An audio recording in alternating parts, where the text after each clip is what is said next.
فضائل اعمال والی کتاب نام لے کر اس لیے کہہ رہا ہوں، لوگ عقیدت سے پڑھتے ہیں۔ ایک بزرگ نے کہا کہ کل میں یہاں مر جاؤں گا اور دوسرے دن مر گئے۔ تبلیغی نصاب میں یہ واقعہ ہے، 2-3 واقعات نقل ہے، میں شاید ذکر کر چکا ہوں کئی بار کہ ایک عالم سے پوچھا کہ کیا غلط ہے، میں نے ایک مثال کے طور پر اسے نکال کے دیا تو اس نے کہا اس میں غلط کیا ہے؟ میں نے کہا قرآن کہتا ہے، قرآن نے فرمایا کہ کوئی نفس نہیں جانتا کل کیا کمائے گا، کوئی نہیں جانتا کہ کس زمین پہ مرے گا۔ لیکن یہ فضائل اعمال والی کتاب نام لے کر اس لیے کہہ رہا ہوں، لوگ عقیدت سے پڑھتے ہیں۔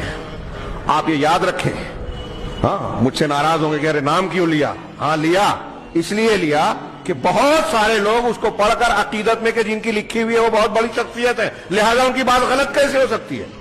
تو بتائیے کہ ان کی بات اگر صحیح ہے تو قرآن کی بات غلط کہیں گے آپ؟ اگر وہ صحیح ہے تو قرآن غلط ہے۔ کوئی ایمان والا شخص یہ کہہ کے مومن رہ سکتا ہے کہ قرآن غلط ہے؟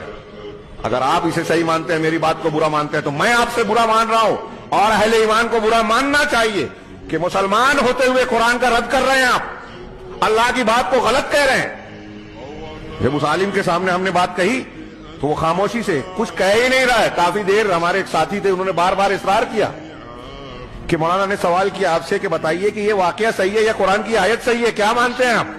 تو جواب ہی نہیں دے رہے تھے۔